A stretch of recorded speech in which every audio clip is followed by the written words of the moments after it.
से मैं कहना नहीं चाहता तो कोई राजनीतिक टिप्पणी नहीं करना चाहता था, लेकिन ये बात यह है कि जब चुनाव का समय आता है तो हमारे तमाम जो यहाँ पर चाहे भाजपा के नेता हो, चाहे कांग्रेस के नेता हो, सब आदिवासी वोट बैंक को साधने के लिए चले आते हैं। लेकिन आज इतना बड़ा अत्याचार हो गया, लेकिन उस आदिवासी परिवार के लिए कौन खड़ा हो रहा है, हम लोग ये जानना चाह रहे हैं। और ये जो माननीय विधायक यहाँ के हैं, उनका कोई स्टैंड नहीं आ रहा है। आदिवासी तैसी दिखाई नहीं दे रहे हैं, कैसे हम लोग को पता चलेगा कि ये आदिवासी तैसी है? मतलब प्रशासन का दोहरा रवैया है।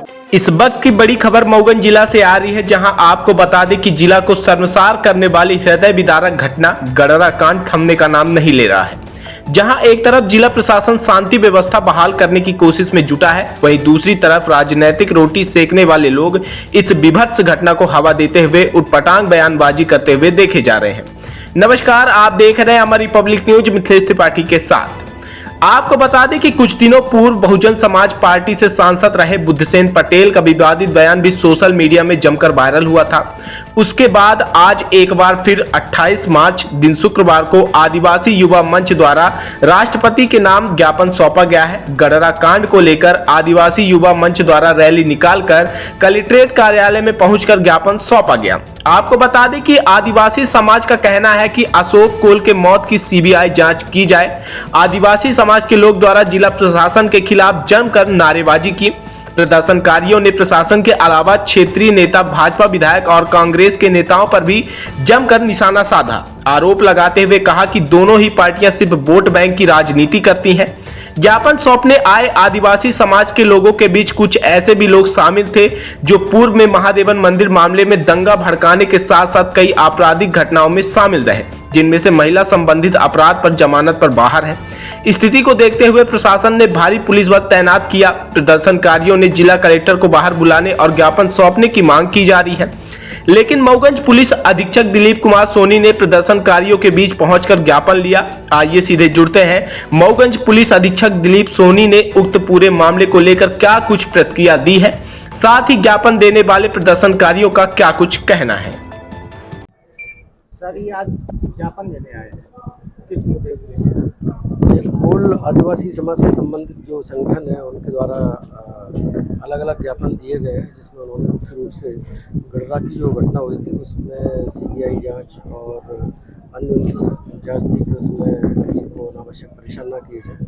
इस तरह के मुद्दों की उन्होंने ज्ञापन दिया है, जिस पर हम आवश्यक कार्रवाई करते हैं। और इसमें चूँकि मामला अभी इन्वेस्टिगेशन में है, इन्वेस्टिगेशन में जो भी फैक्ट्स आएंगे, जो भी साक्ष्य आएंगे, हम उसके आधार पर कार्रवाई इसमें करेंगे आगे। और मैं आप सबके माध्यम से आम जनता से अपील करना चाहता हूँ कि स्थिति बिल्कुल सामान्य है और जो लोग गांव में रहना चाहते हैं वो वहाँ पर रह सकते हैं। किसी भी तरह का उनकी जान को कोई खतरा नहीं है। अमन शांति बनी हुई है और पुलिस की व्यवस्था वहाँ पर लगी हुई है और लगातार हम वहाँ पर पेट्रोलिंग भी चल रही है। और किसी भी तरह की किसी को कोई अगर व्यक्तिगत रूप से भी कोई समस्या है तो मुझे आके बता सकते हैं, हमारे किसी पुलिस अधिकारी को आके बता सकते हैं। बाकी वहाँ स्थिति बिल्कुल सामान्य है। अशोक कोल का बार बार नाम आ रहा है, क्या मामला है सर? ये उनकी मृत्यु जो हुई थी जिन परिस्थितियों में, उससे ये इनका समाज जो है वो उनको उस पर कुछ आपत्तियाँ हैं कि उसकी जो जांच ठीक से नहीं की गई। उस मुद्दे पर भी हम देखेंगे इसमें हम क्या वैधानिक कार्रवाई कर सकते हैं। सर, अभी बात हुई कोई महिलाओं का आरोप है कि हमारे घर से जबरन लोगों को पकड़कर लाया गया है, तब कि हम लोग बाहर थे, उसी दिन गांव आए हैं और पुलिस आई है और उठा के ले गई। ये जानते हैं आप कि बहुत ही विवश घटना थी ये, जो भी घटना हुई है, और बहुत ही गंभीर घटना है। शायद मऊगंज के इतिहास में ऐसी पहले कभी नहीं हुई हो। तो इतनी बड़ी घटना में और इतने आरोपी जब इसमें शामिल हो तो इसमें हमारे द्वारा जो भी कार्रवाई की गई वो कानून के दायरे में और साक्ष्य के आधार पर की जाती है। आदिवासी समाज के लिए क्या संदेश है? आदिवासी समाज के लिए मेरा यही संदेश है कि जो लोग दोषी नहीं है इस मामले में वो बिल्कुल निडर होकर अपने घरों पे वापस लौटे और वहाँ पर अपना जैसे पहले ज़िंदगी जीते थे वैसे ही अपना आम जीवन जिए। आज आप लोग बड़ी संख्या में यहाँ किस लिए उपस्थित हुए? आज गडरा में जिस प्रकार से आदिवासी समाज के खिलाफ अत्याचार हुआ था, उसके विरोध में पूरे जिले से, पूरे प्रदेश से तमाम आदिवासी समाज के लोग, प्रतिनिधि आज यहाँ पर प्रत्येक जिले से और प्रत्येक गांव से लोग यहाँ पर उपस्थित हुए थे। और इस बात को हम लोग दर्शाने का प्रयास कर रहे थे कि जिस प्रकार से वहाँ पर 42 से ज्यादा लोगों पर गिरफ्तारी हुई है और तमाम लोगों का फर्जी मुकदमा दर्ज किया गया है, घटनाएं जो भी रही हो उसकी न्यायिक समीक्षा हो, न्यायिक जांच हो। और हम लोग तो मांग ये भी कर रहे थे कि सीबीआई जांच हो, और जब तक सीबीआई जांच नहीं होगा तो अशोक कोल की कैसे मृत्यु हुई है इसकी हम लोग पारदर्शिता तरीके से नहीं समझ पाएंगे कि इसमें वास्तविक घटना कैसी थी। और हम लोग इस बात को भी आज एसपी साहब के समक्ष हमारे प्रतिनिधिमंडलों ने बात किया है कि जो वहां पर 15 से 20 लोग 15-15 साल के बच्चे जेल में हैं, तो उनका क्या अपराध है। इस बात को लेकर हम लोग जानकारी लेने के लिए यहाँ पर आए थे, और एक हम लोग का यह सांकेतिक धरना है। अगर आगामी समय में हम लोग की बातें नहीं सुनी जाएंगी तो ये जो यहाँ पर हजारों का जो हुजूम है आगामी समय पूरे प्रदेश स्तरीय में ये लाखों में बदलने के लिए मजबूर हो जाएगा। इसके लिए पूरी जिम्मेदारी शासन, प्रशासन और प्रदेश सरकार की होगी। पुलिस प्रशासन क्या आश्वासन मिला आपको? प्रशासन के द्वारा हमें आश्वासन ये मिला है कि हम लोग जांच करेंगे, और जांच करने के बाद निष्पक्ष तरीके से जांच करेंगे। अगर जांच में अगर हम लोग को संतुष्टि नहीं मिलेगी, हमारे प्रतिनिधिमंडल जो यहाँ पर आए हैं और हमारे उस गांव के भी लोग आए हैं, उनका भी आप लीजिएगा, वो लोग भी आए हैं, अगर उनको संतुष्टि नहीं मिलती है तो फिर हम लोग पुनः से आंदोलन के लिए बात होंगे। आपका अगला कदम क्या, अगला स्टैंड क्या है आपका? हम लोग अभी इंतजार करेंगे, क्योंकि जिम्मेदार अधिकारी एसपी साहब ने हम लोग को आश्वासन दिया है, तो कुछ दिन हम लोग इंतजार करेंगे। अगर कार्रवाई नहीं होती है निष्पक्ष तरीके से तो हम लोग आगामी समय में पुनः आंदोलन के लिए हम बात करेंगे अशोक कोल की।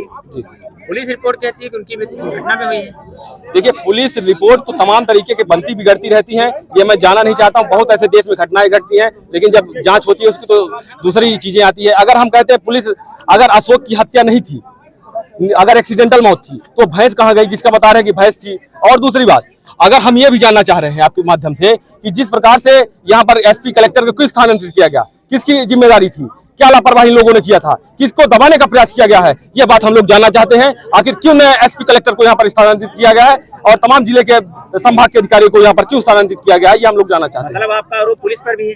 प्रशासन और यहाँ पर बड़े नेताओं का पूर्ण संरक्षण है, जिस वजह से अशोक कोल की मृतक जो अशोक कोल की हत्या हुई है उसकी जब तक निष्पक्ष जांच नहीं होगी तब तक हम लोग नहीं समझ पाएंगे कि ये जो आगामी 15 तारीख की जो घटना घटी थी इसके बारे में हम लोग तभी खुलासा कर पाएंगे। आप लोगों ने अपने जनप्रतिनिधि से बात की? तमाम प्रतिनिधियों से बात हो रही है, और हम लोग तो लगातार ज्ञापन के माध्यम से सरकार के प्रतिनिधियों के बीच में हम लोग ले जाने का प्रयास कर रहे हैं, लेकिन स्पष्ट हम लोग को जवाब नहीं आने के होने की वजह से पूरा समाज आज यहाँ पर आक्रोशित होकर एसपी और कलेक्टर से मिलने के लिए यहाँ पर आए हुए। वर्तमान विधायक से भी आपने बात रखी? तमाम हमारे लोग जो है, विधायक से मैं कहना नहीं चाहता, तो कोई राजनीतिक टिप्पणी नहीं करना चाहता था, लेकिन ये बात यह है कि जब चुनाव का समय आता है तो हमारे तमाम जो यहाँ पर चाहे भाजपा के नेता हो चाहे कांग्रेस के नेता हो, सब आदिवासी वोट बैंक को साधने के लिए चले आते हैं। लेकिन आज इतना बड़ा अत्याचार हो गया, लेकिन उस आदिवासी परिवार के लिए कौन खड़ा हो रहा है, हम लोग ये जानना चाह रहे हैं। और ये जो माननीय विधायक यहाँ के हैं उनका कोई स्टैंड नहीं आ रहा है, आदिवासी ऐसी दिखाई नहीं दे रहे हैं, कैसे हम लोग को पता चलेगा कि ये आदिवासी ऐसी है। मतलब प्रशासन का दोहरा रवैया आप लोगों का? बिल्कुल एक तरफा कार्रवाई हो रही है, एक तरफा कार्रवाई आदिवासियों के साथ हो रही है। अगर निष्पक्ष जांच होगी तो उसमें बहुत सारे आरोपी पकड़े जाएंगे, ये हम लोग मांगते हैं।